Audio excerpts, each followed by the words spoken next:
Yo, what's up? Welcome back to another episode of the SWUS MLB Saturday. We got 15 games on the board. We'll be live at 11:30 a.m. to go through every single one of them. As far as Friday night, I had a great one, man. 5-2. All 5 of my wins were plus money, too. Just a great Friday night. Feeling good right now. Let's keep that momentum rolling into the weekend. 15 games. Let's do it. Welcome to the SWUS. The SWUS. SWUS. Hey, get the SWUS. First up, we got Boston on the road in Yankee Stadium. Looks like the Yanks open up at about minus 180 favorites. Total sitting up at 9.5. On the mound for Boston, we got Josh Winkowski, and Gerrit Cole is pitching for the Yankees. Let's take a quick look at the spreadsheet. And according to the model, we got to lean on the Sox here. 3.05 to 2.38 after 5 innings. Final score 5.18 to 4.28 Sox. So let's get into this matchup, and we'll start with the Boston bats. And the question we got to ask is this lineup cooling down? You can see in the last 30 days, this is a top 5 lineup. 7th in WRC+, 4th in OPS, 4th in WOBA. But last 14 days, last 7 days, not looking quite as impressive. Same kind of goes for their numbers on the road. On the season, this is a top 5 road lineup. Same goes in the last 30 days. Now, the last 14 days is a super small sample size for home away, but definitely looks to be dipping a bit. We look at their numbers against right-handed pitching. Looks great, though. Top 10 numbers against righties in the last 30 days. Same goes for the last 7 days. But the thing is, a lot of that damage is coming against bullpens, because look at the numbers against starters. The last 3 righty starters to pitch against the Sox, 3.14 ERA and a 1.33 whip. So they haven't really been getting to righty starters. And if you pull up the game logs and look, they did get to Waldron a little bit, but he's not a typical righty starter. He throws the knuckleball. So I don't know if you really can include him on this list. Before that, they didn't get to Michael King, didn't get to Randy Vasquez, and that was a beautiful spot for Boston, loaded up with lefties in the lineup. They should have crushed him. Didn't really get to him. Before that was Yariel Rodriguez. That was the weather delay game. Then before that, they didn't really get to Kevin Gausman, didn't get to Chris Bassett, didn't get to Frankie Montas. So Boston may have some nice-looking numbers against right-handed pitching, but haven't really been getting to starters at all. Now, the good news for the Red Sox is they've had no problem getting to Gerrit Cole in the past. Since joining the Yankees, Gerrit Cole against Boston, just 5-4 with a 5.16 ERA, 1.21 whip. So Boston hasn't had problems scoring on Cole since he became a Yankee, and they definitely got to him last time they saw him. August 19th of last year, Gerrit Cole against Boston, just 4 innings pitched, 6 earned runs, and 7 hits. So they sparked Gerrit Cole last time they saw him. Speaking of which, let's look at Gerrit Cole's numbers on the year, and they look pretty ugly. On the season, 6.23 ERA, 1.46 whip. Last 2 starts, an even 7 ERA. But the thing with Gerrit Cole is it's pretty much just one bad start. He got sparked by Grimace. June 25th, Grimace rocked him. Just 4 inning pitch, 6 earned runs, 7 hits. The other 2 starts were fine. I mean, that June 19th start was his first start back. He was on a pitch limit. It was against Baltimore, one of the best lineups against right-handed pitching in the league. He went 4 innings pitch, allowed 2 runs, just 4 base runners. It's really not bad. And then his last start on June 30th, he shut down Toronto. So it's really just one bad start against the Mets, and at the time, maybe currently, the Mets were the hottest lineup in baseball. So I think these numbers look fine for Gerrit Cole. Also, we're talking about a super small sample size, obviously, only 3 starts, but he does have better numbers against lefty bats. You can see his numbers against righty bats are pretty awful. Again, small sample size, but the reason I'm bringing this up is Boston is extremely lefty heavy. 1, 2, 3, 4, 5, 6 lefties projected to be in the lineup for the Red Sox, including the first 4 hitters of their lineup. So it's definitely a positive for Gerrit Cole to have nice looking splits against lefties. Also, pitch mix. Gerrit Cole heavily reliant on the four-seam fastball. He throws it 47.3% of the time. Boston hasn't been any fastball, 19th in the last 30 days. So overall on this side, I know Gerrit Cole's numbers look pretty shaky, and I know Boston has some nice hitting numbers, but I actually like the spot for Gerrit Cole. I think he's going to pitch well. I think Boston's lineup is trending downwards. On the other side, we got the Yankees bats, and what a confusing unit to try to figure out. The Yankees offense in the last 30 days, pretty average. Same goes for the last 14 days. Last 7 days, creeping up into the top 10, though, offensively, 5th, 7th, and 8th. Obviously, this game's at home in Yankee Stadium, and on the season, they are a top 10 home lineup. Last 30 days, though, slightly below average. Haven't quite been hitting at Yankee Stadium the same recently. Their numbers against right-handed pitching look great. 11th, 11th, 11th in the last 30 days. Same goes for the last 14 days. Top 5 lineup against righties in the last 7 days. But again, not really coming against starting pitching. The last 5 righty starters to pitch against the Yankees have a 4.61 ERA and a 1.39 whip. Similar looking numbers to the last two righty starters, so not really getting to righty starters. And if you pull up the game logs and look, I mean, they're not getting blanked by these guys. I mean, Frankie Montas, 5 innings pitched, 2 earned runs, 7 base runners, so they were active. Graham Ashcraft, 5 innings pitched, 3 earned runs, just 6 base runners. It's all right. They did crush Kevin Gausman, but before that, Chris Bassett and Jose Barrios blanked the Yankees. So Yankees definitely not getting to right-handed starters right now like they were 2-3 weeks ago, that's for sure. So are they going to get to Josh Winkowski? Well, these last 2 starts, 1.64 ERA and an even 1 WHIP. His numbers on the season look solid, 2.80 ERA and a 1.39 WHIP, but obviously it's important to keep in mind that most of his action this year has been out of the bullpen. I think he's only made 4 starts on the year. If you look at his game logs, the last 2 games, June 25th and June 30th, those were starts, and they were good starts. 6 innings pitched, just 2 earned runs, 7 base runners against Toronto, 5 shutout innings against the Padres, and the Padres have been hitting too. So back-to-back great starts for Winkowski. Granted, both of them were at home in Fenway. Before that, you got a couple bullpen appearances, and then you go back to May 2nd. Great start against San Francisco. 4 1/3 innings pitched, just 1 run, 4 base runners. But again, that game was at home in Fenway. So it's been a while since we've seen Winkowski make a road start, and he's making a road start in Yankee Stadium here. I'm also a little worried about Winkowski's righty-lefty splits here. As you can see, he's much better against righty bats, and if we were having this conversation a month ago, I would say that's solid because the Yankees are a righty-heavy lineup, but they're not right now. With Giancarlo Stanton hurt, they bring Ben Rice into the lineup. That's another lefty, so now there's 5 projected lefties in the Yankees lineup, and this one has DJ LeMahieu starting at third base. They might start Cabrera at third base. He's a switch hitter. So there could be as many as 6 lefties in the lineup for Yankees here. Yankees aren't a righty-heavy lineup anymore right now. Also, Winkowski is really reliant on 2 pitches, the cutter and the sinker. Yankees are top 10 in baseball in the last 30 days against both those pitches. In fact, on the full season, they're first and third against those 2 pitches. So I know Winkowski's got some nice-looking numbers in his last starts, but I do not like this spot for him. I think the Yankees definitely get to him. As far as the bullpen matchup, if you use the last 30 days, no question, Boston's been better than the Yankees. But look at the last 14 days. Boston's slumping a bit, and the Yankees finally rounding back into form. And if you rewind a month and a half ago, Yankees have one of the best bullpens in baseball. So it appears the Yankees bullpen slump may be coming to an end, in which case I'd say these 2 units are even because the Red Sox have a solid bullpen. Offensively against bullpens, both these lineups have been great. In the last 30 days, Boston's 4th in WRC+, 1st in OPS, 1st in WOBA. Yankees are 6, 6, and 6. So pretty even there. In fact, I'd call this matchup in the late innings, as long as both bullpens are rested, pretty even across the board. Now, the bullpen usage may be an issue in this game, but not how you're thinking. Boston just won, so you'd think they'd be the ones that use their bullpen up. No, I mean, Boston actually saved their arms. Jansen did pitch, but he only threw 9 pitches. He's throwing on back-to-back nights, so I doubt Jansen's available. But they rested Weissert, they rested Bernardino, they rested Zach Kelly. They used Slayton, but he only threw 6 pitches. He could probably go again.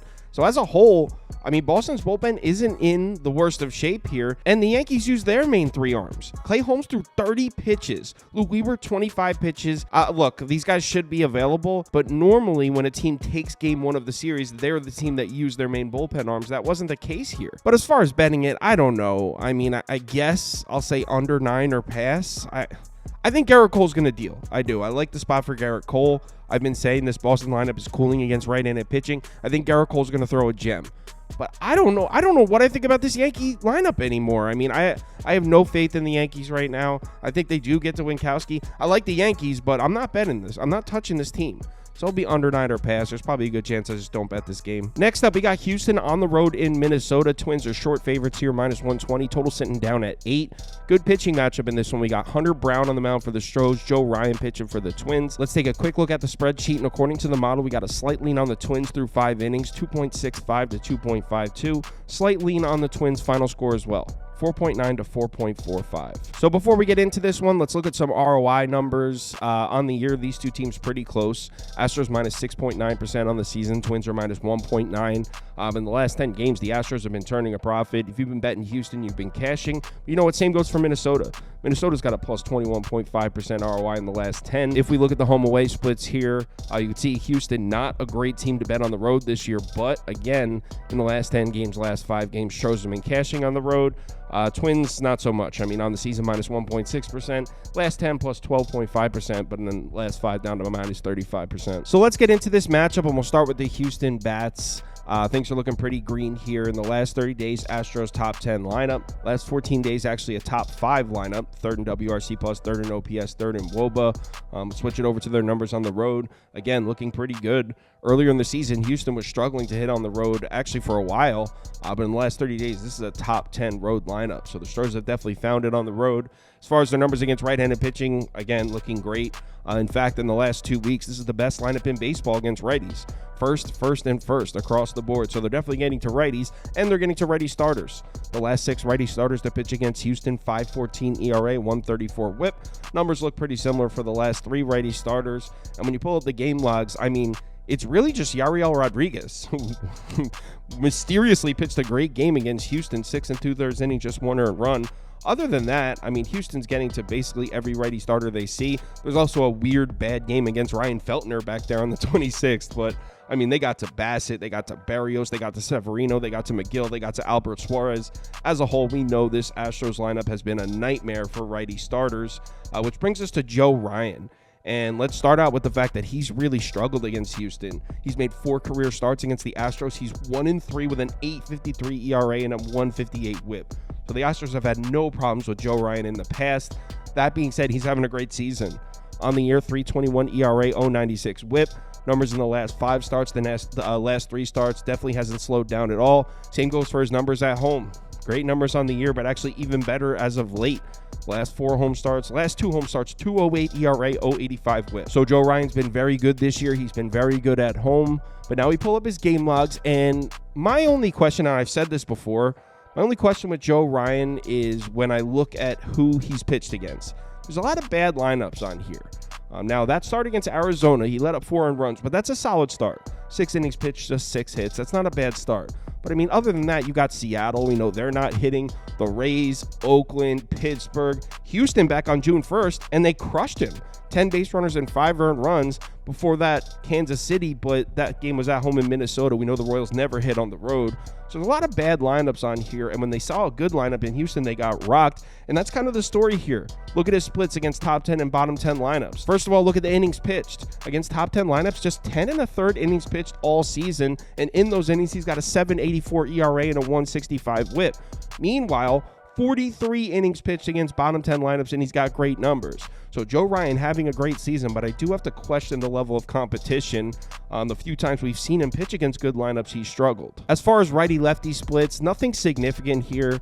Joe Ryan's slightly better against lefty bats. You can see the WOBA's up at 299 against righties. Could be significant because Houston's definitely righty heavy. 1, 2, 3, 4, 5, 6 righties projected in the lineup for the Astros. So not a great look if you're Joe Ryan. Pitch mix wise, though, he does throw a splitter. It's his second main pitch. His main pitch is the 4-seam fastball, 48.5%. Houston 13th in the last 30 days against that. But Houston's really struggled with the splitter, and he does throw the splitter 24% of the time. So there's something, but Houston's able to hit his other 2 pitches fine. Overall on this side, I mean, I don't think Joe Ryan's a fade at all. But I'd definitely be hesitant to back him against good lineups, especially a good lineup that just saw him a month ago and crushed him. So I think we can count on Houston to get some runs here against Joe Ryan. But on the other side, we got the Twins bats, and these numbers are looking green as hell as well. In the last 30 days, this is the best lineup in baseball. First in WRC+, first in OPS, first in WOBA. If you look at the last 14 days, last 7 days, maybe cooling a bit, but, I mean, still a top 10 lineup in the last 7 days. As far as their numbers at home, again, looking great. In the last 30 days, this is the best home lineup in baseball. First across the board. Doesn't look like that's slowed down at all. As far as the numbers against right-handed pitching, again, great. In the last 30 days, second. Last 14 days, last 7 days, top 5 numbers across the board. So the Twins are hitting. They're hitting at home, and they're hitting righties. As far as the numbers against righty starters, again, they're hitting. The last 4 righty starters to pitch against the Twins, 7.32 ERA and a 1.42 whip. So they're getting to righty starters. But then we pull up the game logs, and we get a clear indication here. So they crushed Kenta Maeda on July 4th, and they crushed Ryan Nelson on June 26th. But they hit those guys so hard that actually it's kind of skewing the numbers a little bit, because look at the other 5 starters. These are the last 7 righty starters to pitch against the Twins. Look at the other 5 other than those 2. Luis Castillo, 5 innings pitched, just 6 hits, 3 earned runs. That's not a bad start. Bryce Miller, 5 innings pitched, just 6 base runners, 2 earned runs. That's a solid start. Logan Gilbert, 6 innings pitched, 2 earned runs, just 4 hits. That's a great start. Brandon Pfaadt, just 7 base runners. He pitches into the 7th inning. Joey Estes, 6 innings pitched, just 6 base runners. So it's really, they crushed Ryan Nelson, they crushed Kenta Maeda, and it's making it look like, if you look at the numbers, that they've been crushing righty starters, but it's really just skewing it a bit. As far as Hunter Brown's history against the Twins, he's made 3 starts against them since last year. He's been okay. I mean, pretty average-looking numbers. He's 1-1 with a 4.08 ERA. 102 WHIP is looking nice, so he hasn't allowed a ton of guys on base against them. But Hunter Brown might be the hottest starting pitcher in baseball right now. In his last 5 starts, he's got an 0.29 ERA and an 0.90 WHIP. He's almost been untouchable. Look at his numbers on the road. His last 5 road starts, he's got an 0.93 ERA and an 0.93 WHIP. I don't think there's any starting pitcher in baseball right now that has numbers that even come close to that recently. I mean, here are his game logs. And yes, we can question the competition, but we're talking about his last 5 starts, 31 innings pitched, 1 earned run. 31 innings pitched, 1 earned run in his last 5. That's absolutely crazy. He did see the Twins back on June 2nd. Great start. 6 innings pitched, just 6 base runners, 3 earned runs. So they got 3 runs across, but they weren't able to get guys on base. I don't see any reason to doubt Hunter Brown here. As far as righty-lefty splits, we do have to take note that the Twins are probably going to have 5 lefties in the lineup, but I mean, that's not even a concern. Hunter Brown is actually slightly better against lefties. 309 and a 126. Against righties, 325 and a 141. So really nothing to take away there. Now, when you get to the pitch mix, this is where you can find something you might like if you're backing the Twins here. His main pitch is the 4-seam fastball. He throws it over 38% of the time. Twins have been the best lineup in baseball against the fastball all season and in the last 30 days. So there's something. If you're looking to fade Hunter Brown, looking to back the Twins, you can look at that. But in my opinion, there's much more evidence pointing towards Hunter Brown dealing. I mean, he's been on an absolute tear.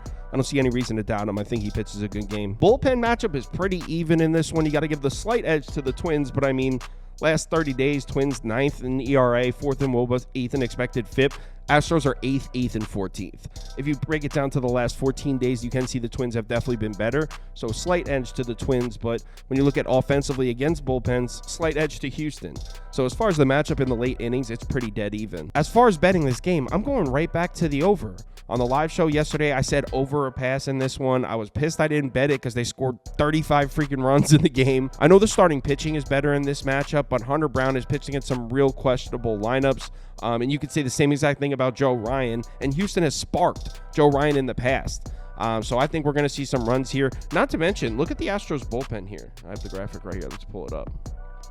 The Astros bullpen is in a bit of a situation. Check this out. So Josh Hader pitched back-to-back nights. Abreu threw 23 pitches. They used all of their low-leverage arms. I mean, they're going to have guys available, but they don't have a ton of depth in the bullpen. So, I mean, I got this at 8. I'm in at over 8. Next up, we got Angels on the road in Wrigley here. Cubs are favored at home, -145. Total sitting at 8.5. We got Tyler Anderson on the mound for the Angels. Kyle Hendricks looks like he's getting the start for the Cubs. Before we get into this one, let's look at some ROI numbers. Both these teams pretty close on the season, -6.7% for the Angels, -8.9% from the Cubs.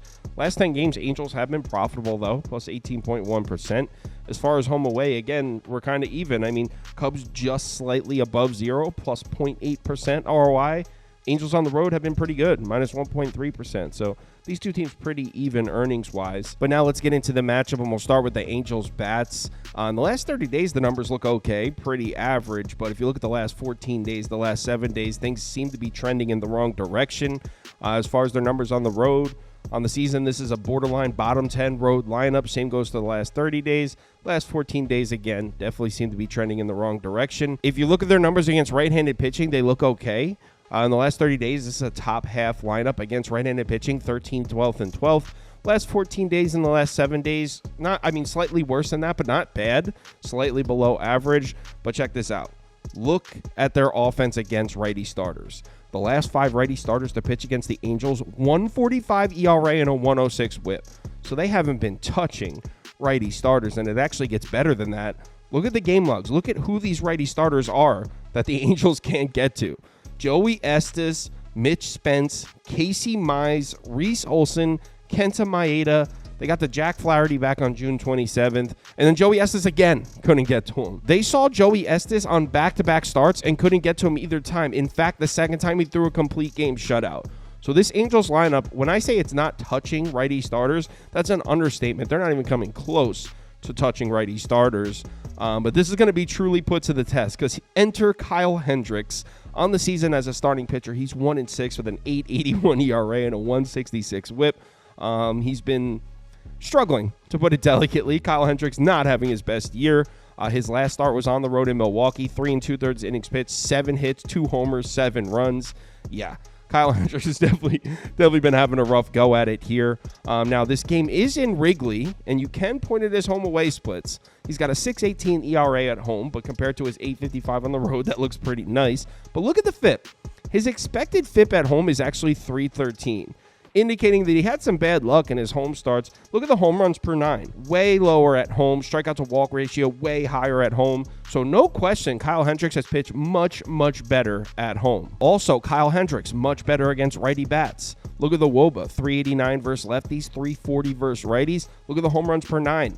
Half against right-handed bats, 2.67 versus lefties, 1.16. And look at the FIP, 652 versus lefties, 419 versus righties. So he's been much more effective against righty bats. Look how many righties are in the lineup for the Angels. 1, 2, 3, 4, 5, 6. Angels are a righty-heavy lineup. So there's actually some angles I like here for Kyle Hendricks. When you pull up his pitch mix, he throws the changeup and the sinker mostly. Angels 14th and 23rd in the last 30 days against those two pitches, so really nothing to take away there. As a whole, I know trusting Kyle Hendricks with his numbers this year, that's just crazy, but I actually think he's going to pitch well. This Angels lineup full of righty bats and has been terrible against righty starters. So I think Kyle Hendricks could throw a good game. On the other side, we got the Cubs bats.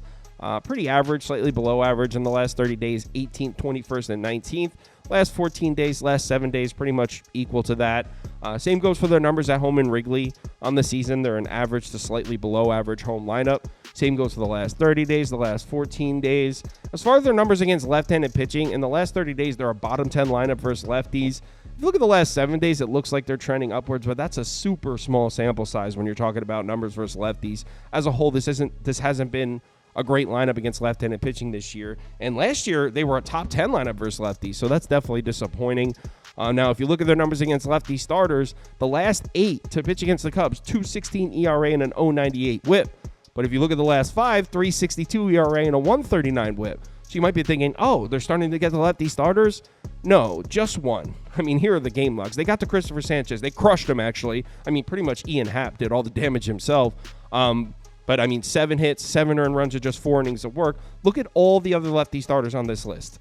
Jose Quintana, 6 1/3 shutout. Andrew Abbott, 5 innings, 1 run. Lodolo, 6 innings, 1 run. Lodolo again, 6 innings, 2 runs. Robert Gasser, 6 shutout innings. Max Fried, complete game. So they haven't been touching lefty starters. They just crushed one. Now, I will say Tyler Anderson is a lefty that struggles with his command from time to time. He does have a 10.9% walk rate on the year, and the Cubs have been much better against lefties that walk guys. Because against lefties with a walk rate below 6%, they're the worst lineup in baseball. But against lefties with a walk rate above 8%, you can see they're actually a top 15, maybe even top 10 lineup. So you definitely like the look of that if you're planning on backing the Cubs here. And also, you'll like the look of Tyler Anderson's numbers recently. Everyone that goes by these expected numbers, right, expected FIP, these advanced metrics, they've been saying Tyler Anderson is going to get shelled sooner or later, and it's happened. In his last 2 starts, he's got an 8.38 ERA, 6.90 expected FIP, so it's getting even worse. 1.86 WHIP, that's terrible. Now, we can say, hey, both of his blowups were at home, and that's true. His numbers on the road still look solid. On the season on the road, 2.20 ERA, 1.11 WHIP. Last 2 road starts even better than that. But again, look at the expected FIP, which usually indicates there's regression coming. Here are Tyler Anderson's game logs, and you can see the 2 blowups back-to-back, Detroit and Oakland. And the fact that it's Detroit and Oakland is not very becoming because those are 2 terrible lineups. Well, actually, Oakland's been decent against lefties recently. To give him a little credit, but those are not dangerous lineups. I mean, before that, yeah, he was getting by, letting a lot of guys on base, but not letting runs across. That definitely came to an end. Back-to-back terrible starts against bad lineups. Also, Tyler Anderson slightly worse against righty bats. 104 WHIP against lefties, 131 against righties. Woba's up a little bit too. Look at all the righties in the lineup for the Cubs here. 8 of them. 8 righties projected in the lineup for the Cubs. The only lefty is Bellinger. So you definitely don't like the look of that for Tyler Anderson. As far as pitch mix, his main pitch is the 4-seam fastball. Cubs in the last 30 days, 14th in baseball against that pitch. So Really nothing to take away there. Really, the only thing I like here for Tyler Anderson is the fact that he's pitched well against the Cubs. In his last 5 starts against the Cubs, he's 3-1 with a 3.90 ERA and a 1.27 WHIP. So, I mean, those aren't elite numbers, but he has been able to put together quality starts against the Cubs in the past. But still, on this side, I think the Cubs can get to him. And I don't even like this Cubs lineup, but Tyler Anderson's just trending downwards in a fast way. So I like the Cubs to score some runs. As far as the bullpen matchup, I mean, I guess you give the advantage to the Cubs. I mean, I don't know. In the last 14 days, the Cubs are a top 10 bullpen, but so are the Angels. They're actually first in ERA, first in WOBA, but look at the expected FIP, indicating they had a lot of good luck. I don't know. These two bullpens, neither have been great this year. This is kind of just a coin flip. As far as offenses against bullpens, though, this is where you can point at the Angels because they've been very good at scoring runs in the late innings. In fact, last 30 days, last 14 days, last 7 days, the Angels have been a top 10 lineup in the late innings. As far as betting this game, I like the Cubs in this one. I think it's a nice, sharp spot to back Kyle Hendricks. I like the Cubs to get to Tyler Anderson. And because Justin Steele just threw a complete game, the Cubs bullpen is actually completely rested, much more rested than the Angels bullpen. So Cubs money line, I am laying the juice. I already bet it. I got it at minus 136. If you're looking for a player prop here, I like the spot for Dansby. He's gone 5 straight games without a hit, so he's definitely a little on the cold side, but he's got the second highest expected WOBA against lefties with Tyler Anderson's pitch mix on the team. Also an 8.3% barrel rate against that pitch mix. So it's a perfect spot for him to snap his mini slump. Dansby Swanson over 1.5 hits, runs, and RBIs is available at plus 100. I didn't bet this yet, but I like this one. I might put down some kind of a same game parlay. I did bet the Cubs money line though. I'm in on that, like Dansby Swanson. Next up is Rays Rangers. I skipped this one because I wasn't sure about the pitchers. Looks like it's confirmed now that it's Andrew Heaney against Taj Bradley, but it's too late. I mean, it's 1:30 in the morning. I'm not gonna put a video together. First glance with this pitching matchup, I'd lean towards Tampa, but I haven't looked at it at all yet, so we'll go through this one on the live show tomorrow, 11:30 a.m. Next up, we got Grimace on the road in Pittsburgh. Pirates are short home dogs here, plus 115, total sitting at 9.5. David Peterson on the mound for the Mets, Bailey Falter pitching for the Pirates. Let's take a quick look at the spreadsheet, and according to the model, we got a lean on the Mets through 5 innings, 3.23 to 2.56. Lean on the Mets final score as well, 5.64 to 4.2. So before we get into this matchup, let's look at some ROI numbers. Mets have been more profitable than Pittsburgh this year, minus 1.3% ROI on the year. Pittsburgh sitting back at a minus 8%. Mets have been more profitable in the last 10 games as well. Home away splits definitely heavily favors the Mets. Mets have been a great road team this year, plus 15.6% ROI to a minus 11.9% ROI for the Pirates. So let's get into this matchup, and we'll start with the Mets hitting numbers. And is Grimace dead? He might be. In the last 30 days, yes, the Mets are a top 3 lineup. Last 14 days, best lineup in baseball, but look at the last 7 days back in the bottom half of baseball. Now, their numbers on the road look great. They've looked great all season. The Mets have been a great road team, like I said. One of, if not the best road lineup in baseball this year. Last 30 days, still a top 5 road lineup. As far as their numbers against lefties, last 30 days, second in baseball. Last 14 days, top 5. But then we get to their numbers against lefty starters, and you can see last 3 lefties to pitch against the Mets, 3.63 ERA and an 0.92 WHIP. So they haven't gotten to the last 3 lefties that they've seen. And if you pull up the game logs, it's the 3 lefties from the Washington series. Mackenzie Gore pitched a great game against the Mets. DJ Hers pitched a great game against the Mets. And then Mitchell Parker, the Mets scored 5 earned runs off him, but just 5 hits, 5 base runners in 6 innings. That's really not a bad start. They just hit a couple home runs off him. So that's 3 lefties in a row that the Mets have struggled to get to. Now they're matched up against Bailey Falter, who actually has good history against the Mets. Since the start of 2022, he's made 5 starts against New York. He's got a 2.95 ERA and a 1.08 WHIP. So he hasn't had problems pitching against the Mets in the past. Now, Bailey Falter is having problems as of late. On his last 5 starts, he's got a 5.63 ERA. In his last 2 starts, an even 5 with a 5.36 expected FIP. His numbers at home don't even look much better than that. In fact, slightly worse. His last 2 home starts, 5.73 ERA and a 1.73 WHIP. So by no means is Bailey Falter pitching well. But when you pull up his game logs, there are some nice-looking starts here, and it starts to make some sense. On June 24th, yes, he got hit up by the Reds, 4 earned runs in just 4 innings. But the Reds had just seen him 6 days before that. So that's a little bit of an unfair spot. If you take out that game against the Reds on June 24th, he pitched a great game in Atlanta on June 30th. He also pitched an excellent game against the Reds on June 18th. So 2 of his last 3 starts were solid, and the one in between there that was bad, the Reds just saw him. He was in a little bit of an unfair spot. So that doesn't look too bad for Falter. Unfortunately, when you start looking back before that, He got rocked by the Cardinals, got rocked by the Dodgers. So he's not having the best season, but I think that one unfair start against the Reds might be skewing the numbers a bit. As far as his righty-lefty splits, really nothing to take away. About the same. Mets, as we know, righty-heavy lineup to the max, especially against a lefty starter. Mets are projected to have 8 righties in the lineup for this one, but really nothing to take away there. As far as his pitch mix, he throws the four-seam fastball a lot, 51.5% of the time. Mets have been one of the best teams in baseball hitting the fastball, though, 4th in the last 30 days. They struggle against the curveball, but he also throws a slider, and they've been hitting that. So I guess that's a solid look for the Mets lineup. As far as making a prediction on this side as a whole, I mean, if the Mets bats are cooling, and they're cooling against left-handed pitching, Bailey Falter's pitched well against the Mets in the past. I think Bailey Falter could pitch a good game here. On the other side, we got the Pirates bats, though, and it's a crime scene, is what I always say about the Pirates lineup. In the last 30 days, they're a bottom 5 lineup. Same goes for the last 14 days, the last 7 days. As far as their numbers at home, even worse. They're a bottom 3 home lineup this season, 29th in WRC+, 28th in OPS, 29th in WOBA. Last 30 days, last 14 days, just as bad. As far as their numbers against left-handed pitching, you guessed it, trash. Bottom 3 lineup against lefties in the last 30 days. In the last 2 weeks, they're the worst lineup in baseball against lefties, and they're not getting to lefty starters. The last 2 lefty starters to pitch against the Pirates, 1.38 ERA and an even 1 whip. Here are the game logs. Max Fried, Nick Lodolo both blanked the shit out of the Pirates. I mean, if you scroll back to early June, they did get to Paxton. They also got to Kikuchi a little bit back on June 1st, but we're talking about over a month ago now. So the question is, will they hit off David Peterson? Well, he's made 2 career starts against the Pirates, and he has an even 3 ERA, but a 1.67 whip. So they've gotten guys on base against Peterson. They just weren't able to get runs across. 1.67 whip is definitely not where you want to be. David Peterson as a whole has solid numbers this season, a 3.51 ERA and a 1.44 whip. Last 4 starts, last 2 starts. Actually, his last 2 starts look even better than that. 2.53 ERA in his last 2 starts. But again, look at those whip numbers, 150, 152. You want it to be lower than that. His numbers on the road look good, though. On the season, he's got a 2.84 ERA and a 1.16 whip on the road.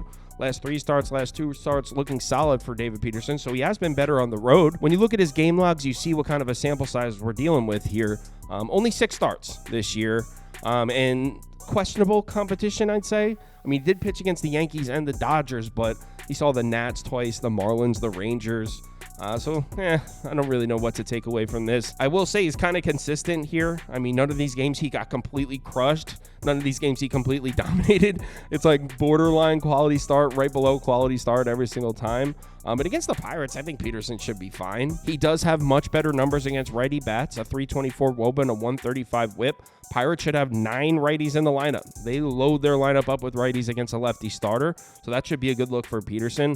Also, his pitch mix throws the sinker and the four-seam fastball. Those are his 2 main pitches. Pirates 29th and 22nd against those 2 pitches in the last 30 days. So even though I'm not a big believer in David Peterson, I am a believer that this Pirates lineup isn't good. So Peterson should pitch fine. I actually like both of these starters to pitch a good game. As far as the bullpen matchup, I mean, I guess you would give the slight edge to the Mets, but since Edwin Diaz was suspended, the Mets bullpen has been terrible, actually worse than the Pirates in the last 14 days. So both of these units are trash. I would call it a wash. Offensively against bullpens, though, you got to give the edge to the Mets. Even though they've cooled off in that department as well, the Pirates have been terrible trying to score runs in the late innings. One of the worst lineups in baseball. As far as betting this game, I think after that Pittsburgh offensive explosion, they hit like 15 home runs last night, that the under would be the move here. It's all the way up at 9.5. Mets bats have cooled off. The Pirates offense we know is terrible. I know they went off last night, but we know this is a bad offense. Bailey Falter's pitched well against the Mets in the past. Both bullpens are rested. It's at 9.5. How do we not take the under here? I mean, I actually haven't bet this yet, but I'm definitely considering it. If you're looking for a prop in this one, I found one on Outlier.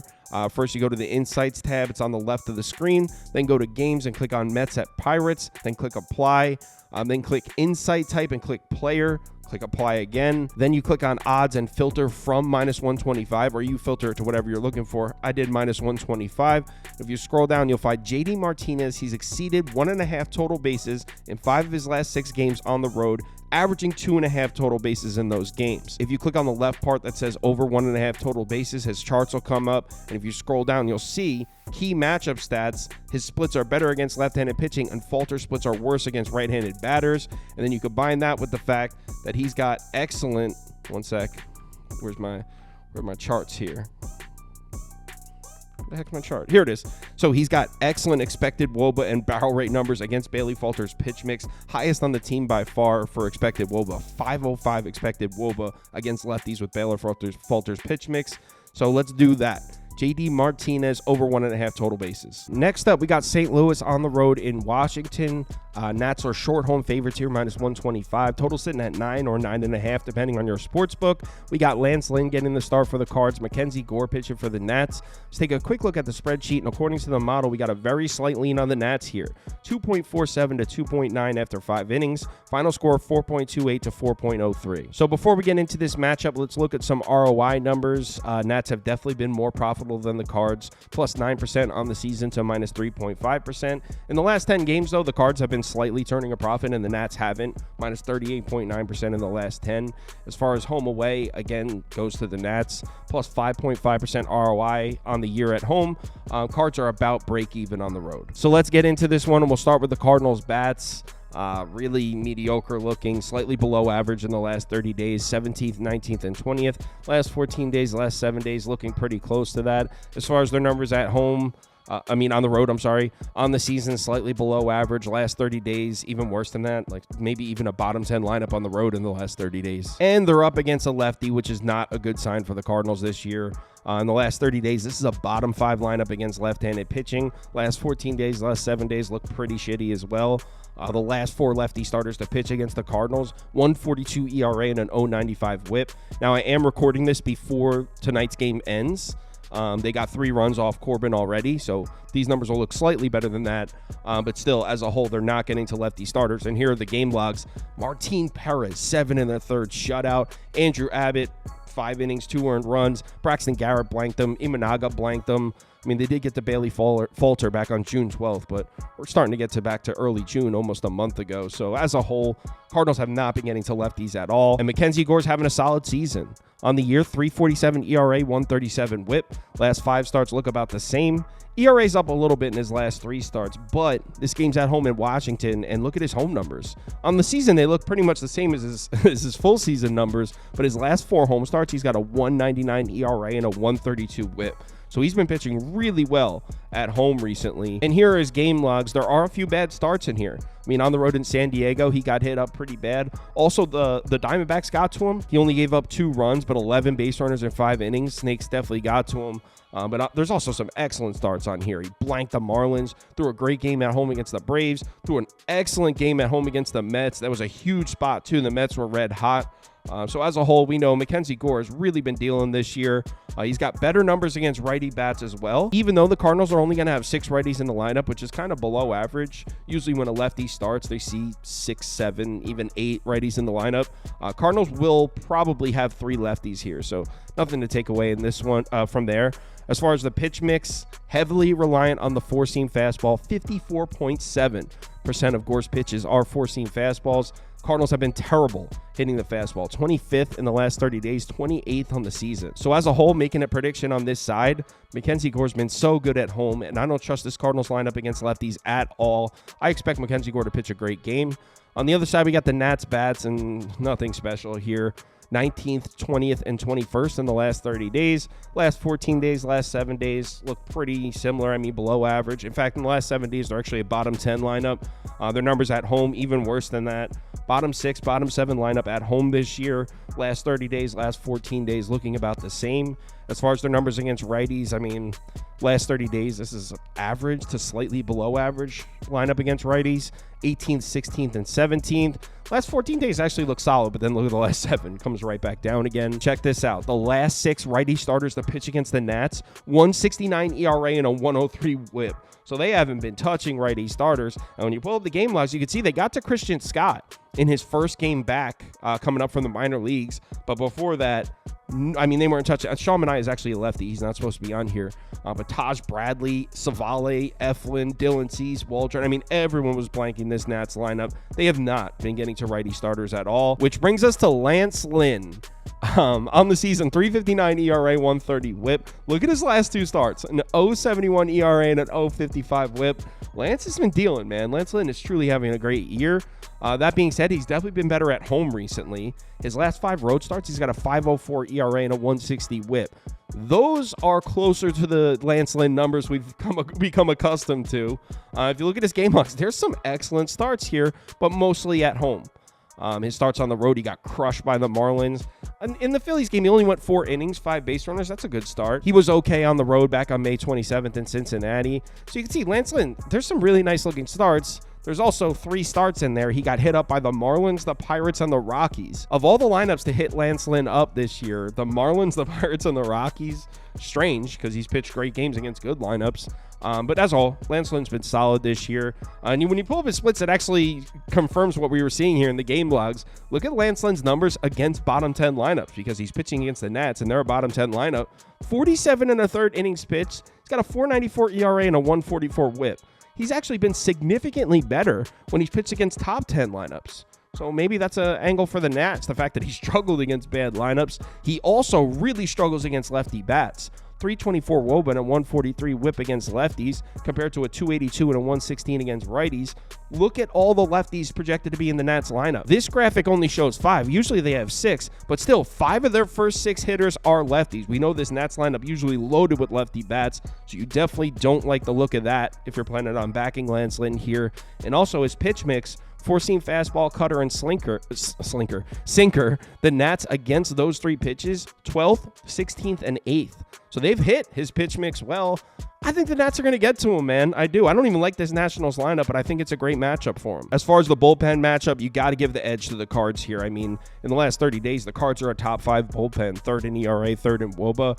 Expected FIP numbers indicate they've had some good luck, but still, they've been miles better than the Nats bullpen, 28th in ERA, 21st in WOBA in that same span. But again, expected FIP numbers indicate the Nats bullpen has been really unlucky. So maybe the gap isn't quite as big, but definitely Cardinals bullpen has outperformed the Nats bullpen, no question.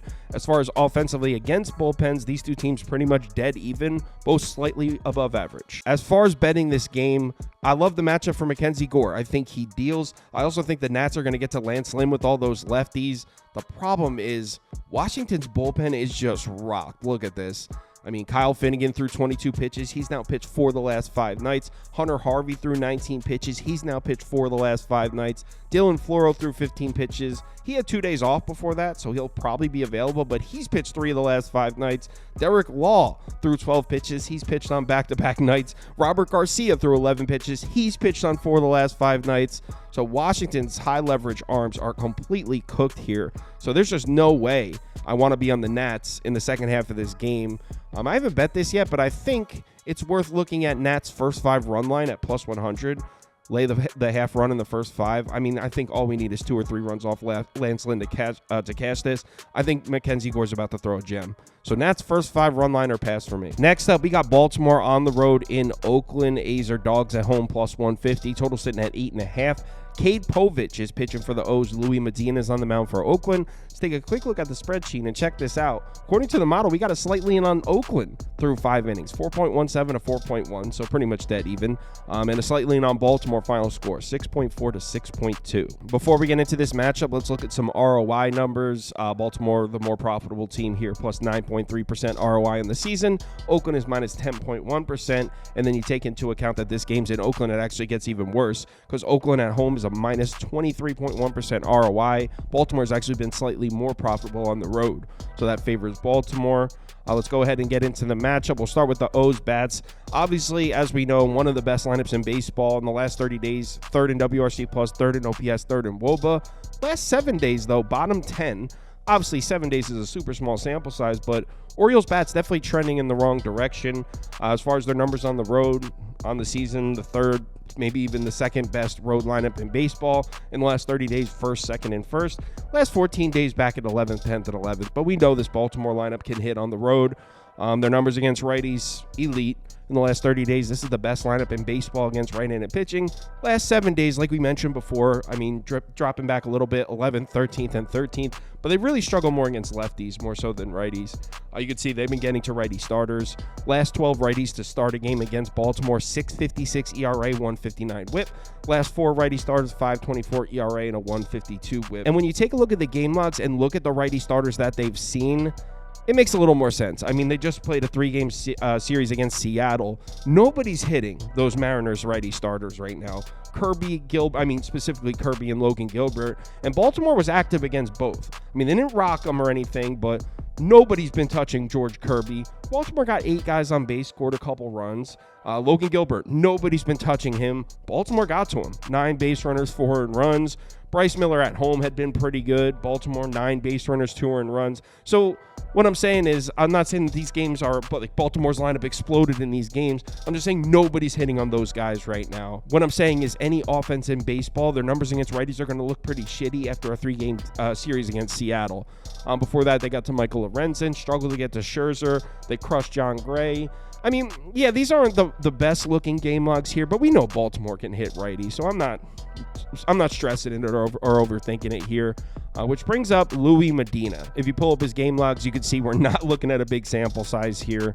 He's made 6 starts on the season, and I mean, some of them were really good. Pitched great on the road in Arizona, which is a terrible spot for a righty starter to go pitch right now. 6 innings pitched, 7 base runners, 1 earned run. That's an excellent start, but he got crushed on the road by the Angels, then pitched great against Kansas City. He's got a great start against Atlanta back on June 2nd, but got crushed by Toronto. I mean, really tough to get a feel for this guy. We've seen him look really bad, and then there's a couple instances in here where he's pitched really well. Something I do like for Louis Medina here is he's got really nice looking numbers against lefty bats. 277 WOBA and a 136 whip against lefties. Much better than his numbers against righties. And we're talking about the Orioles here, so they're going to be loaded up with lefties. 6 lefties projected to be in the lineup for Baltimore, including 5 of their first 6 hitters. So you like that. If you're planning on back in Oakland or Medina here, that's a lot of lefties for him to pitch to, and he's got pretty nice numbers against lefties. Pitch mix wise, though, not the best look for him. Throws the 4-seam fastball, the slider, and the sinker. Baltimore struggled against the slider, but they've got great hitting numbers against the fastball and the sinker. As a whole, I mean, I do think it's a nice matchup for Medina, but I mean, we're talking about Louis Medina against the Baltimore Orioles lineup. So there's no way we can place a bet down expecting him to blank them. But I do think it's a decent matchup for him on paper. So we'll see. On the other side, we got the Oakland Bats, and they are trending in the right direction. In the last 30 days, they're bottom 5 lineup. But look at the last 14 days, the last 7 days.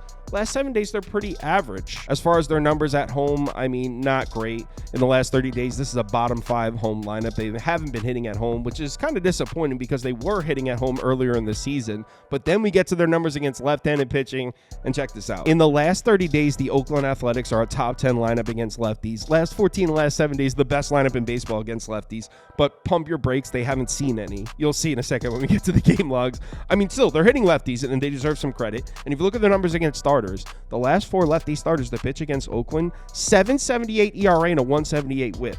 So they've been getting to lefty starters, but when you look at the game logs, you can see they haven't seen any. Since June 1st, they've seen 3 lefty starters. So in the last 5 weeks, they've seen 2, Tyler Anderson and Cole Reagans. Now, they got to both those guys, and both those guys are having good seasons. I mean, they rocked Chris Sale. They rocked Tyler Alexander. So the numbers are true. They have gotten to 4 straight lefty starters. It's just over the span of 5 or 6 weeks, which makes it tough to make a prediction. But no question, Oakland is seeing left-handed pitching, which brings us to Cade Povich, who's been okay. I mean, again, this is another guy we're dealing with a super small sample size. On the season, 4.05 ERA, 1.24 whip. In his last 4 starts, 2.53 and 1.12. When we pull up his game logs, you can see we're only talking about 5 starts here. Only 2 career road starts. One was in Yankee Stadium, and he was okay in that. I mean, 6 base runners and 1 earned run against the Yankees in Yankee Stadium, solid. But his first road start was in Toronto, and he got completely smoked. Other than that, he pitched well against Texas. He pitched a great game against the Braves. Got hit up by Cleveland. Again, small sample size, tough to make a prediction. Now, when we pull up the righty-lefty splits here, we're looking at the same situation we have with Medina. These look pretty good for Cade Povich. He's got really nice-looking numbers against righty bats, a 280 WOBA and a 106 whip.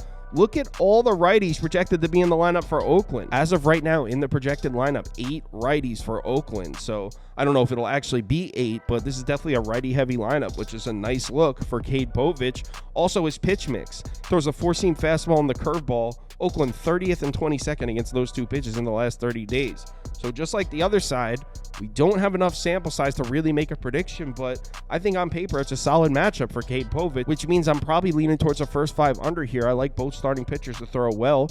As far as the bullpen matchup, I mean, I guess you'd have to go Baltimore, because in the last 30 days, the Oakland bullpen has just fallen off.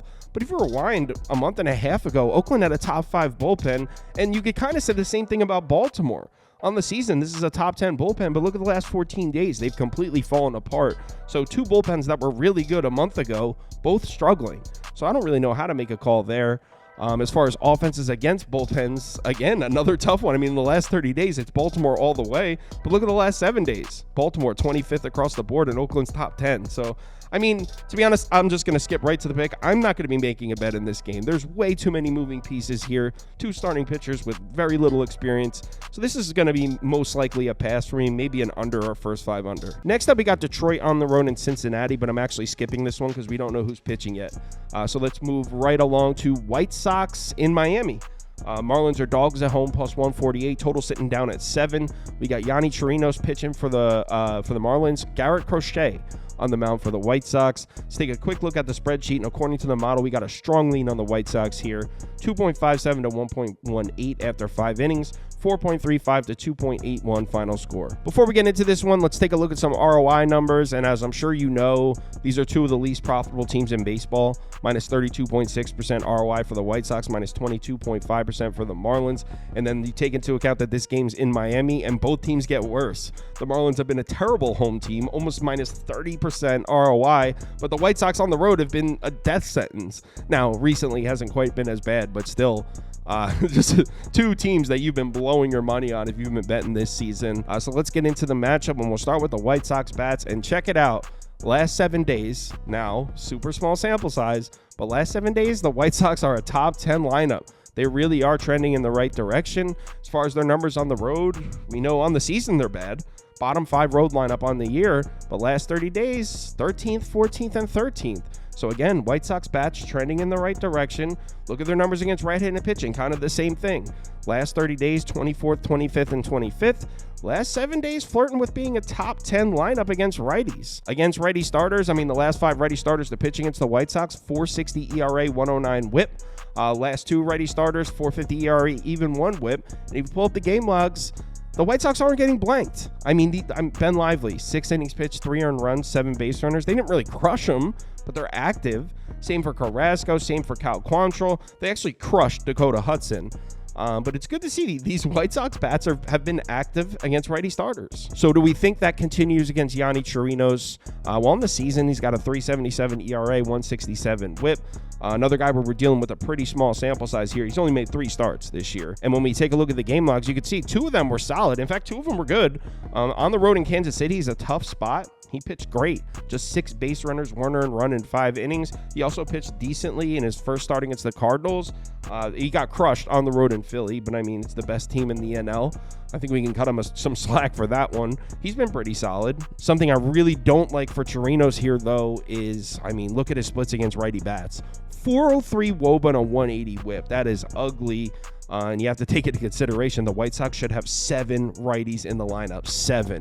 Extremely righty heavy lineup, and Chirinos has really struggled against righty bats, so I do not like that for Chirinos. Now, it's definitely good news that he throws the slider. 35.3% of his pitches are sliders, and the White Sox are the worst lineup in baseball against the slider, but he also throws the sinker and the splitter, and the White Sox actually have nice-looking hitting numbers against those pitches, so kind of take it or leave it there. As a whole, I mean, Chirinos has been okay, but this White Sox team continues to get a few runs across on righty starters, so I expect them to get a few runs across. Now, on the other side, we got the Marlins bats, and in the last 30 days, this is the worst lineup in baseball. 30th across the board. Same goes for the last 14 days. As far as their numbers at home, pretty much the same story. Bottom 5 home lineup this year. In the last 30 days, pretty much the worst home lineup in baseball. Marlins offense has not been good, and it doesn't really get any better when you look at their numbers against left-handed pitching. In the last 30 days, this is a bottom 5 lineup against lefties as well. 27th in WRC+, 25th in OPS, 26th in WOBA. The last 7 lefty starters to pitch against the Marlins, 2.68 ERA and a 1.03 WHIP. So they haven't been getting to lefty starters, not named Ranger Suarez. Because now let's pull up the game box. You can see they definitely got to Ranger Suarez. 12 base runners and 6 earned runs in 4 2/3 innings pitched. So they crushed Ranger Suarez. But before that, 1, 2, 3, 4, 5 lefty starters in a row blanked the Marlins. And I mean blanked them. So as a whole, they're not getting to lefty starters, even though they did get to Ranger Suarez. So will they be able to hit off Garrett Crochet? His numbers indicate that the answer is no. On the season, he's been unbelievable. 3.02 ERA, 0.93 WHIP. In his last 5 starts, he's got a 1.99 ERA, 0.92 WHIP. Look at his numbers on the road. In his last 4 road starts, he's got a 1.08 ERA and an 0.64 WHIP. This kid's been almost untouchable. Here are his game logs. You can see the Houston Astros got to him on June 19th. 10 base runners and 3 earned runs in 6 innings, which isn't even that bad, by the way. But the Astros did get to him. Other than that, nobody else on this list did. He has been that good. Look at his splits against top 10 and bottom 10 lineups. We know the Marlins are most definitely a bottom 10 lineup versus lefty. And Garrett Crochet, in 37 innings pitched against bottom 10 lineups versus lefties, he's got a 1.22 ERA and an 0.70 WHIP. So he's been dominant against bad lineups. So as far as making a prediction on that side, the numbers are pretty clear that Garrett Crochet should throw a gem. I don't see any reason to doubt him. As far as the bullpen matchup, it's actually pretty close, but not because both units are bad, which is what you might think these numbers say. It's actually the opposite. Both of these bullpens definitely improving. In fact, in the last 14 days, you can make an argument that both these bullpens are top 10. White Sox in the last 14 days, 5th in ERA, 5th in WOBA. But when you look at the offenses against bullpens, it's all White Sox. In fact, the White Sox have been really good.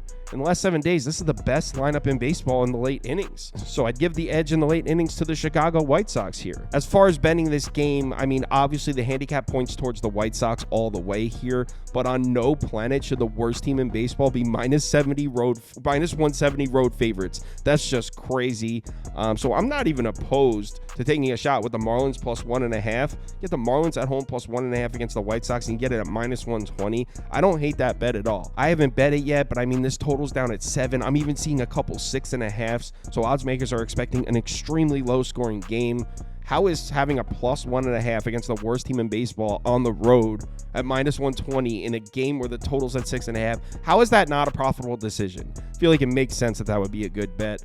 I haven't placed it yet, but I can see myself betting that. Marlins plus 1.5. Next up, we got the Giants on the road in Cleveland. Guardians just short home favorites here, minus 130. Total sitting at 8.5.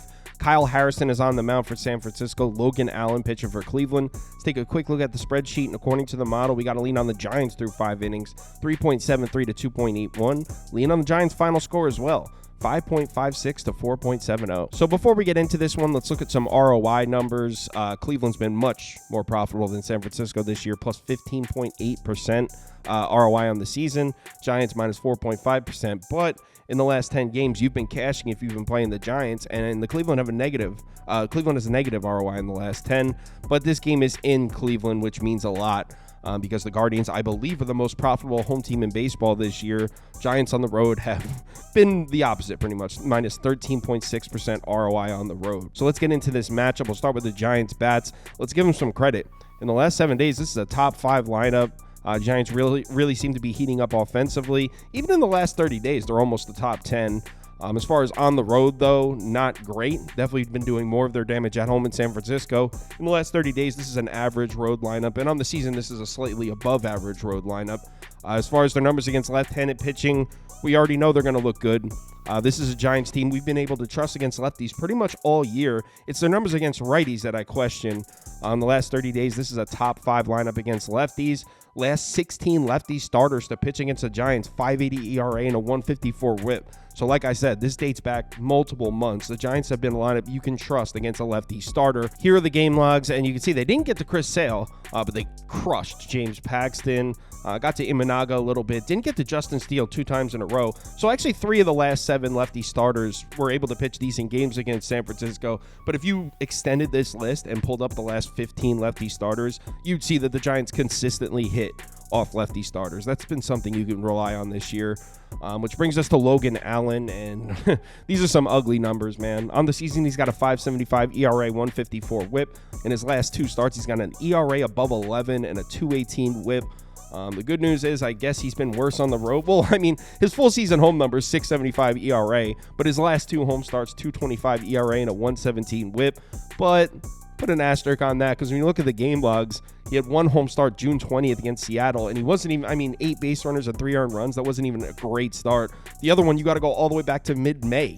So we're talking a month and a half, 7 weeks ago. 6 of his last 7 starts have been on the road. And you know what? It's not as bad as you think. I mean, there's a good start on the road in Toronto in there. There's a good start on the road in Miami in there. He got crushed in Coors Field, got crushed in Baltimore, got hit up in Kansas City. I mean, those are 3 tough spots for a lefty to go pitch. So I don't know. I think Logan Allen isn't quite as bad as the consensus makes him out to be. That being said, I don't know if I like this matchup for him. You can see he struggles against righty bats, 398 WOB and a 158 whip against righties. San Francisco scheduled to have 9 righties in the lineup, 9. So he's going to be pitching against 9 consecutive righty bats. Also, pitch mix, heavily reliant on the four-seam fastball, throws it over 49% of the time. Giants have been a top 10 lineup against the fastball all season. So as much as I do believe Logan Allen isn't as bad as his numbers indicate, and I do want to buy in low on him at some point, I don't think this is the time against San Francisco, who's hitting really well right now. So I expect the Giants to get to him. On the other side, we got the Cleveland Bats, and they're kind of trending in the wrong direction here. In the last 30 days, they're a top 10 lineup. Same thing goes for the last 14 days. Last 7 days, getting closer to average. But this game's at home in Cleveland, where they've been solid all year. Pretty much top 10 numbers across the board at home. Full season, last 30 days, last 14 days. Cleveland's been hitting at home all year. And their numbers against left-handed pitching look great. In the last 30 days, this is a top 10 lineup against lefties, 9th in WRC+, 8th in OPS, 8th in WOBA, and they've been getting to lefty starters. The last 4 lefty starters to pitch against Cleveland, 8.82 ERA and a 2.08 whip. And if you look at the game logs, I mean, they're getting to every single lefty starter they see. Cole Reagans got to him. Cole Irvin got to him. Cade Povich, Kikuchi, Lodolo, Trevor Rogers. That's the last time. So that's on June 9th, pretty much a month ago. That's the last time a lefty starter was able to throw a good game against Cleveland. So you don't love the look of that if you're Kyle Harrison. Kyle Harrison really has decent numbers on the season. 3.96 ERA, 1.33 whip on the year, 4.21 expected FIP. These aren't bad.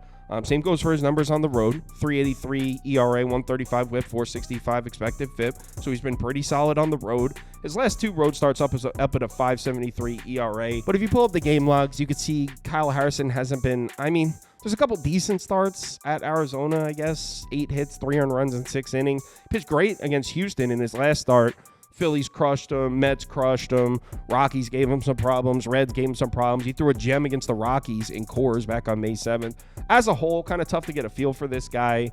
He's not a pitcher I trust personally, but I know a couple people that do like him. He's really struggled against top 10 lineups, though. Check this out.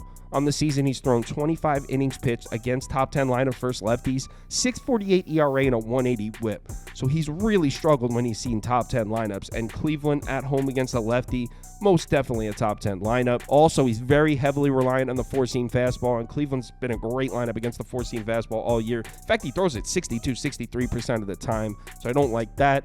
And also, he pitched against Cleveland last year and got rocked. 4 innings pitched, 7 hits, 5 runs, only 3 of them earned, but by no means was it a good start. So as a whole on this side, if you've been watching the live show, you know I've been saying that I think this Cleveland lineup is cooling off, but I'm more so referring to against right-handed pitching. They've been crushing lefty starters. They've been good at home. I'm not a big Kyle Harrison fan, so I think Cleveland should get to him. As far as the bullpen matchup here, on the year, you'd have to give the edge to Cleveland, obviously. Cleveland's been arguably the best bullpen in baseball this year, but if you look at the last 14 days, they've really gone south, but not that the Giants bullpen has been doing anything. So I guess they give the edge to Cleveland, but it's not substantial.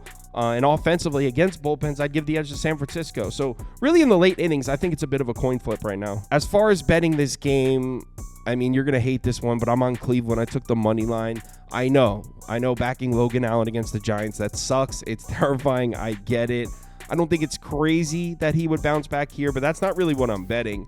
On the other side, I expect Cleveland to hit the shit out of Kyle Harrison. And also, have you seen the bullpen usage for the Giants? Check this out. Where's my graphic? Here we go. Giants bullpen. First of all, they use all 6 of their main arms. All 6 of them. Duvall has now thrown 3 of the last 4 nights. Tyler Rogers, 3 of the last 4 nights. Taylor Rogers just threw 24. Ryan Walker just threw 24. Miller and Randy Rodriguez, they both pitched. So the Giants bullpen is completely smoked here. So I expect Cleveland to get to Kyle Harrison, and also they should have the huge edge in the late innings based on usage. So Cleveland at home, I got it at minus 122 too, a really nice price. I'm on the Guardians here. So nothing for Toronto at Seattle yet, but we'll talk about it on the live show tomorrow, 11:30 a.m. Eastern time. Next up, Phillies on the road in Atlanta. Braves are short home dogs here, minus 105. Total sitting at 8.5. We got Ranger Suarez pitching for the Phillies against Spencer Schwellenbach for the Braves. Let's take a quick look at the spreadsheet, and according to the model, we got to lean on Philly after 5 innings, 2.72 to 2.15. Lean on the Phillies' final score as well, 4.28 to 3.72. So let's get into this matchup, and we'll start with some ROI numbers. Philadelphia's been the more profitable team here, plus 6.5% to a minus 7.8%. But if you take into account this game's in Atlanta, then it's pretty much even. Both of these teams are pretty much dead even. Phillies on the road, Braves at home. So no real lean there based on the ROI numbers. So let's get into the matchup. We'll start with the Phillies bats. Trending in the wrong direction here.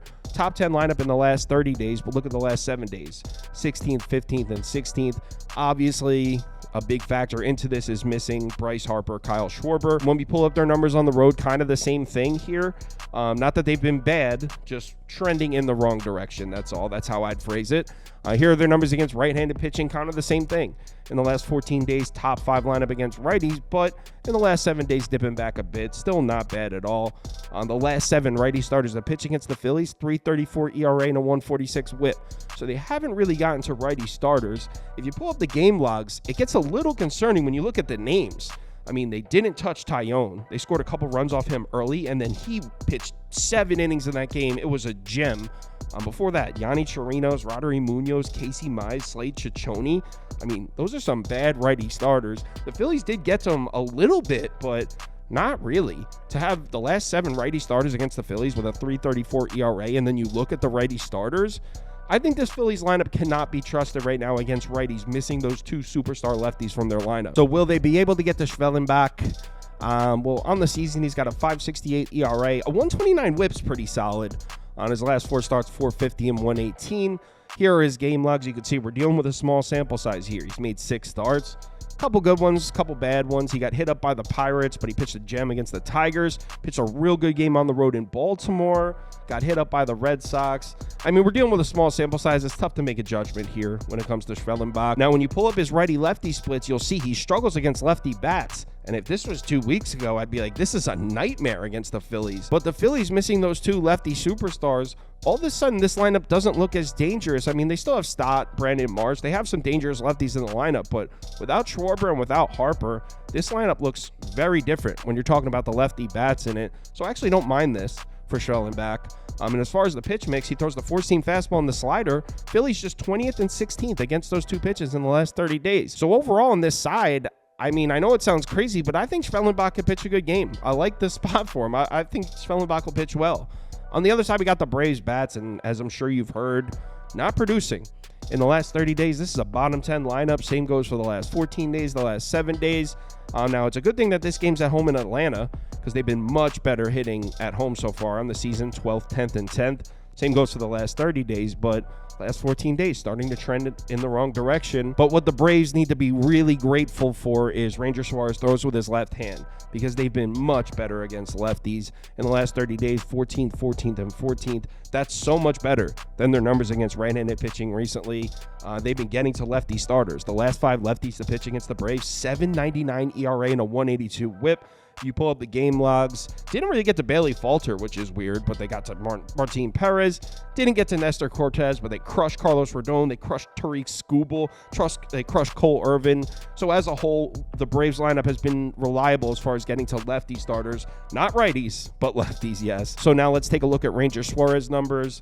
On the season, his numbers are great. 2.27 ERA, 0.99 whip. 292 expected FIP, looking solid. If you look at his numbers on the road, 206 ERA, 090 whip. Absolutely elite numbers on the road so far this year. Here are his game logs, and as I'm sure you know, we talked about it earlier in the Marlins game, he's coming off a bad start, and I mean a really bad start. 12 base runners and 6 earned runs against the Marlins. But look at his game logs before that. I mean, Ranger Suarez has been Cy Young level good, so I'm not going to let one bad start shake my confidence in Ranger Suarez. He's been great. Braves are going to have a lineup full of righty bats, but that doesn't really concern me either, because Ranger Suarez against righty bats, 259 WOBA and a 102 whip. So he's been fine against righties. That doesn't concern me. Also, pitch mix looking good for Ranger Suarez. Throws a sinker and the curveball. Those are his two main pitches. Braves 20th and 28th against those two pitches in the last 30 days. And also, Ranger Suarez has been dominant against the Braves. Since 2022, he's pitched against the Braves 8 different times. He's 2-0 with a 1.58 ERA and an even 1 whip. So he's had 0 problems with this Braves team in the past. So I expect Ranger Suarez to pitch well. I like the matchups for both starting pitchers, which means I'm leaning towards a first 5 under.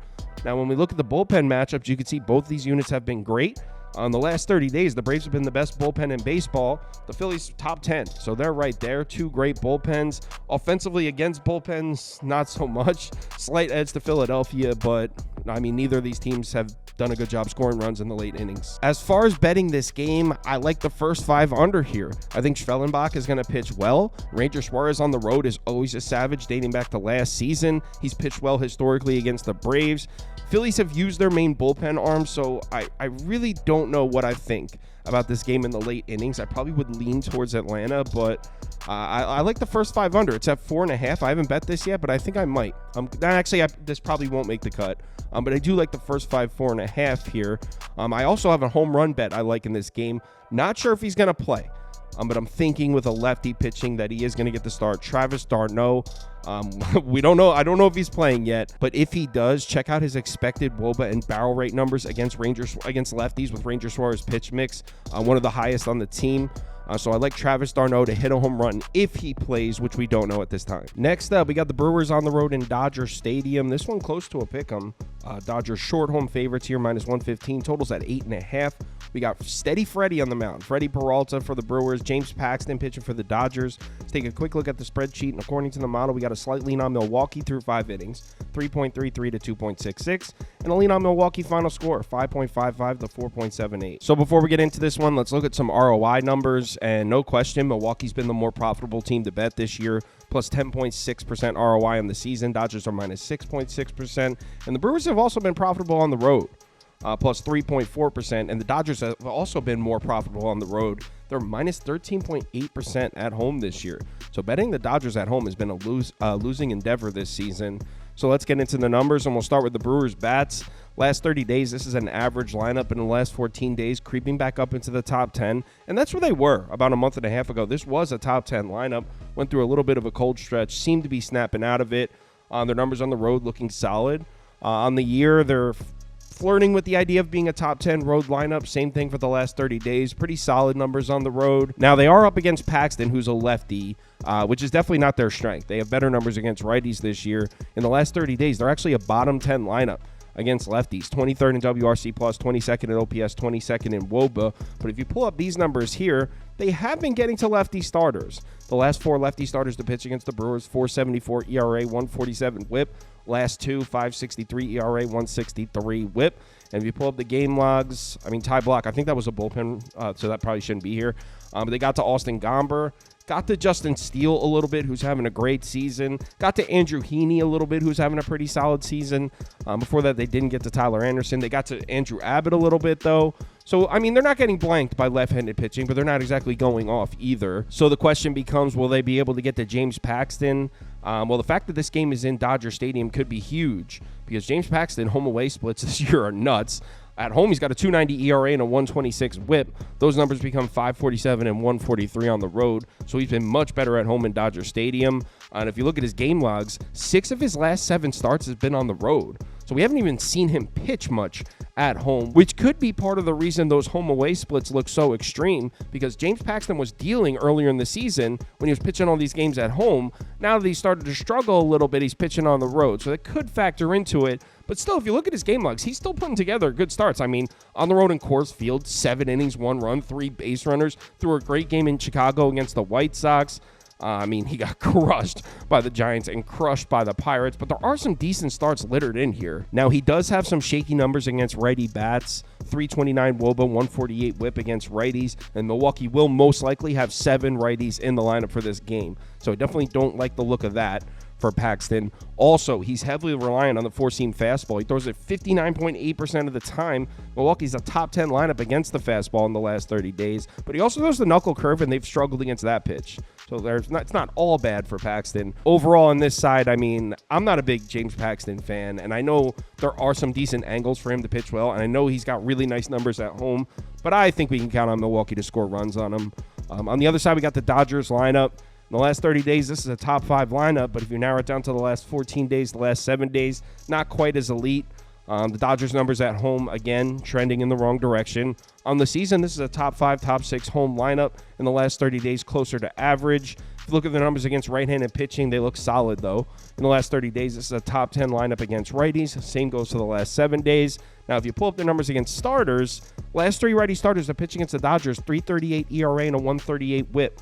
So not the best numbers against righty starters. And if you pull up the game logs, you can see they did get to Zach Gallen on July 4th, which was nice. But before that, they couldn't get to Ryan Nelson, couldn't get to Logan Webb, didn't get to Eric Fetty. They scored 4 runs, but just 6 base runners in 6 innings. So there's definitely a little stretch going on here where the Dodgers are not getting to righty starters, which is obviously a good sign for Freddie Peralta. Speaking of which, Freddie Peralta has pitched really well against this Dodgers team. He's made 4 career starts against the Dodgers. He's 2-1 with a 1.80 ERA and an even 1 whip.